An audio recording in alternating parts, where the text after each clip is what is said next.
Oi, pessoal.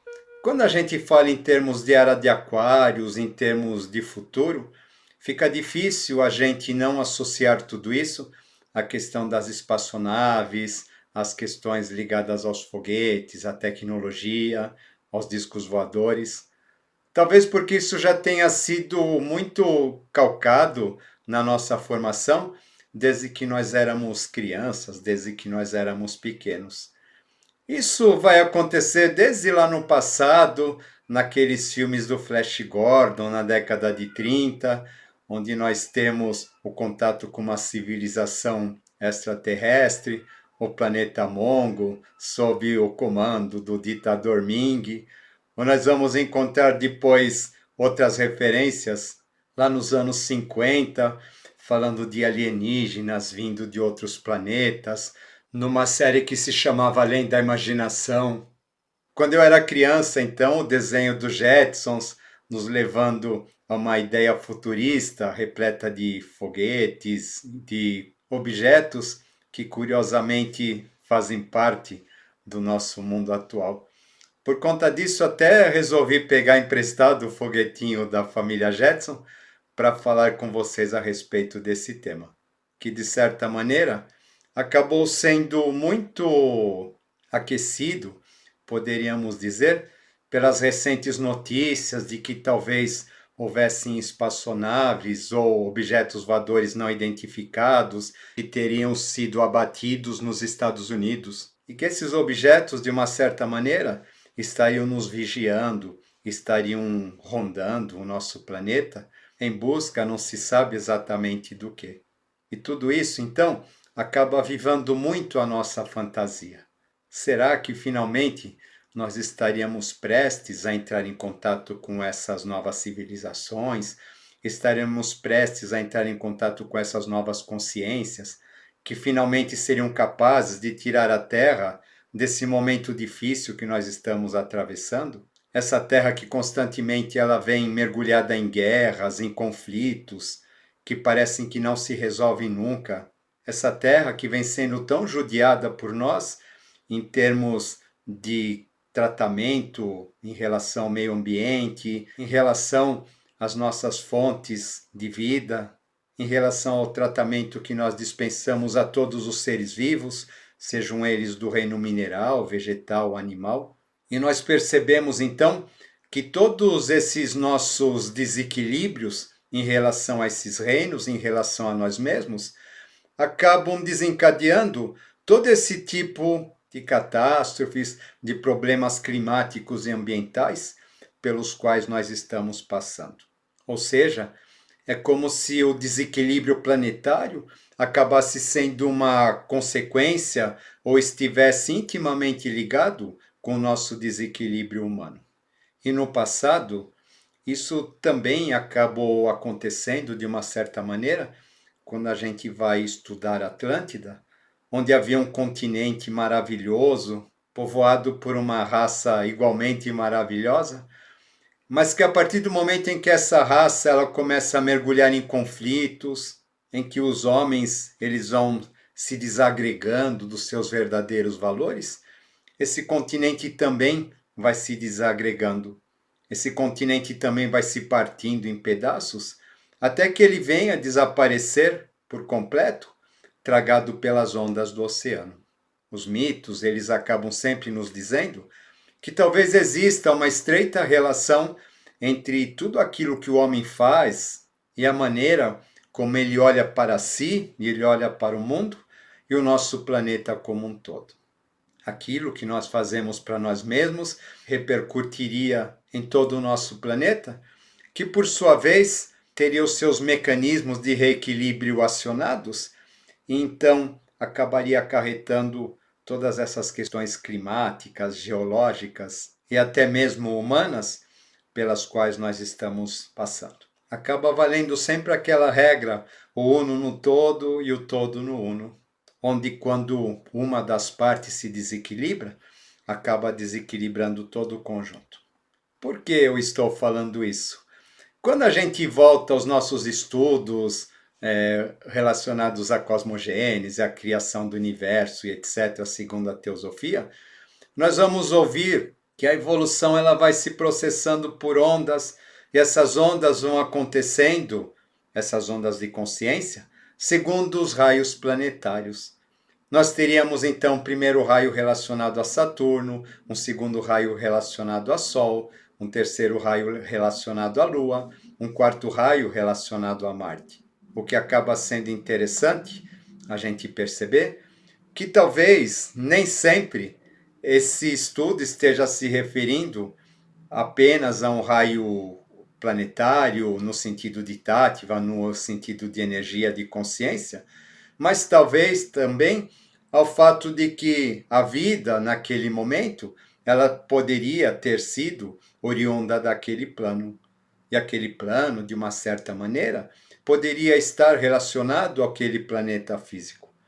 Assim como aconteceu com a Lua na terceira cadeia, que seria um momento onde aquela humanidade em questão estaria se desenvolvendo exatamente naquele planeta que hoje acabou virando o nosso satélite.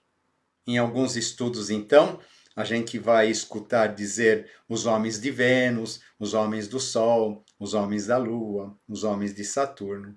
Seriam eles apenas consciências ou realmente seriam seres relacionados a esses planetas? Conforme a gente veio estudando aqui no canal, a gente percebe que quanto mais alta a vibração, menor a densidade, e quanto menor a densidade, mais longe essa vida ou essas civilizações, elas estariam perceptíveis aos nossos sentidos. Isso não significa que elas não existam, significa que nós não temos a capacidade de percebê-las. Dessa maneira, então, tanto quanto a gente diz em relação a vidas interplanetárias, como quando nós dizemos em relação aos mundos interiores, sendo que todos esses planos estariam ligados a realidades ou padrões de consciências ou dimensões ou densidades muito diferentes das nossas, acabamos então tendo aí uma ideia, uma possibilidade talvez, de que essas vidas elas acabem de uma certa maneira nos visitando de tempos em tempos, zelando pela integridade do todo. Já que nós somos um planeta, ou nós somos uma população muito guerreira, muito autodestrutiva, muito desequilibrada, eu não duvido que aqui nós sejamos realmente um plano ou um planeta de provação, já que o sofrimento aqui parece ser alguma coisa inextinguível. O sofrimento que nós causamos a nós mesmos, o sofrimento que nós causamos aos animais, uma humanidade que se alimenta da morte de outros seres vivos. Se vocês percebem, né, as condições nesse planeta elas são bastante duras e acabam realmente configurando um aspecto de ser esse um plano de expiação. O que acaba acontecendo, porém, que pelo fato desse plano ser o mais denso de todos e ser altamente suscetível ao desequilíbrio e à destruição, nós seríamos talvez capazes de desencadear um grande desequilíbrio nesse sistema planetário como um todo. E por conta disso, talvez, houvesse a necessidade de que nós fôssemos monitorados. Quando a gente volta para a história da Atlântida, é bastante interessante a gente lembrar que aquela civilização foi uma civilização maravilhosa e que atingiu um padrão de tecnologia jamais imaginado até nos dias de hoje. E eles teriam então desenvolvido uma espécie de aparelho voador que era movimentado com a energia da mente mais densa. Esses aparelhos, na verdade, eles seriam compostos de estruturas mentais densas, que acabariam funcionando como uma espécie de campo de força ou campo protetor dos seus tripulantes, que teriam com esses aparelhos a capacidade de se locomover na velocidade da mente e dessa maneira se transportar por todo aquele continente naquela civilização maravilhosa. Esses aparelhos receberiam o nome de Vimanas e teriam sido algo bastante comum naquela época. Porém, como nós sabemos, um dia a Atlântida ela vai se autodestruir, uma parte da população acaba sendo dizimada pelas catástrofes, outra parte da população consegue fugir para outros pontos do globo, e uma terceira parte, que seria uma parte mais evoluída, tanto no sentido espiritual como no sentido intelectual, quanto no sentido de desenvolvimento humanístico, teria se recolhido no centro da Terra, no local que nós acabamos denominando como Agartha, e ali teriam dado continuidade ao seu processo evolutivo. Ou seja, teoricamente, então, essa civilização ela continuaria existindo até os tempos atuais, porém num estágio ainda muito mais avançado do que aquele que eles haviam atingido naquela época. E estariam encarregados a cuidar do nosso desenvolvimento aqui em cima. Para quê? Para que a gente não colocasse tudo a perder. E para que isso acontecesse, então de tempos em tempos eles estariam enviando os avatares, estariam enviando os grandes gênios de todos os setores, os grandes sábios, estariam enviando entidades capazes de nortear o nosso desenvolvimento e a nossa caminhada no sentido espiritual. E por que não dizer também científica e material. Como nós sabemos, nós estamos atravessando um momento bastante crucial da história da humanidade.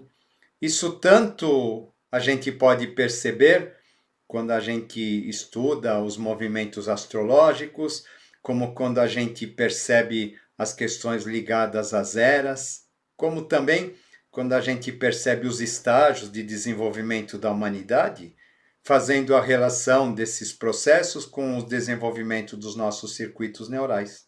Ou seja, é chegado o momento de tudo ou nada. É chegado o momento onde nos está sendo cobrada uma mudança radical de consciência. E para isso, então, seria muito provável que nós estivéssemos sendo monitorados por esses seres em seus vimanas, que, como eu já disse, pela sua constituição mental, acabariam sendo meio difíceis de serem pegos ou até mesmo abatidos. Ali embaixo eles sabem que aqui em cima a gente atira primeiro e pergunta depois, então com certeza eles já devem estar bem precavidos em relação ao modo como agir aqui em cima. Como nós percebemos, talvez isso seja uma possibilidade. Eu não estou afirmando que seja ou que não seja. Tudo pode ser dentro desse quadro, desse momento que nós estamos atravessando, onde nos está sendo exigido uma grande mudança de consciência, uma grande mudança de paradigmas. E para que isso possa realmente acontecer, a gente tem que aceitar, ou a gente tem que estar receptivos a novas possibilidades de vida, a novas possibilidades de consciências. Talvez esse seja realmente o momento de nós entrarmos em contato com tudo isso. Assim como ocorreu com o homem medieval, quando ele sai com as suas caravelas e vai descobrir o mundo, e entra em contato com civilizações que eles nunca haviam antes imaginado. Civilizações que estavam muito além daquela dureza medieval, mas que acabaram não sendo compreendidas e que por isso mesmo acabaram sendo dizimadas. Hoje, volto a dizer, talvez possa existir algum mecanismo para que isso tudo não se repita e que talvez nós tenhamos condições finalmente de entrar em contato com essas novas consciências e darmos o grande salto que nos é exigido nesse momento. Talvez tudo isso seja uma grande ficção, mais uma vez, talvez isso tudo seja mais uma projeção aí da gente, criança ainda, desse nosso eu que lá no passado ficou vendo filmes de ficção, filmes do ET, que por mais improváveis e fantásticos que possam parecer, acabaram nos trazendo, nos implantando a possibilidade de haver sim vida em outros planetas, vida inteligente, e sabermos que não estamos sós aqui nesse universo todo. O que seria um grande desperdício, vocês concordam? Né? Todo esse universo maravilhoso com todos esses planetas para colocar na mão, né, de uma humanidade insana, de uma humanidade infantil, de uma humanidade que não tem capacidade nem de comandar a si mesma. Ou seja, a divindade ela pode ser uma série de coisas, mas ela acaba não sendo ingênua ou inocente nesse sentido. Quando a gente começa a acreditar em novas coisas, em novas possibilidades, nós começamos então a ativar setores do nosso cérebro que talvez nós nunca tenhamos usado anteriormente. E quando a gente começa a ativar esses setores, a gente começa a indiretamente se preparar a entrar em contato com novas realidades. Esse é o sentido da arte, esse é o sentido dos mitos, esse é o sentido dos contos de fadas para as crianças. Alimentar em nosso cérebro as sementes do futuro para que esse futuro ele possa finalmente acontecer. Que a gente tenha consciência dos arquétipos, que a gente tenha consciência dos símbolos e que através dessa consciência a gente possa se entender também e a gente possa se transformar, a gente possa crescer e a gente possa evoluir. Como a gente pode perceber, existiriam muitas explicações para isso, né? Inclusive, isso tudo pode ser uma cortina de fumaça para estar escondendo jogos de poder que a gente nem imagina. Mas o mais importante é a gente perceber que tudo sempre tem um sentido. Nada é por acaso nesse nosso plano manifestado. Até aquilo que eventualmente possa parecer mentira ou possa parecer ilusão, ele possui uma finalidade que vai acabar nos levando para determinados caminhos que vão acabar nos trazendo experiência, que vão acabar nos trazendo conclusões e que vão acabar nos trazendo inevitavelmente um aprendizado. Quer seja ele bom, quer seja ele ruim, mas que com certeza fará toda a diferença na nossa formação como pessoas, como humanidade, e nos conduzirá sempre a um degrau mais alto em termos evolutivos. Eu fico aqui curioso, pensando então no que será que vai dar tudo isso. Como eu costumo dizer, tudo pode ser que sim e tudo pode ser que não. Mas que tudo isso faz sentido, isso faz. Tá bom? Fica aí então mais um tema para a gente pensar. Espero que tenham gostado. Vamos que vamos, mente livre, coração leve e até a próxima.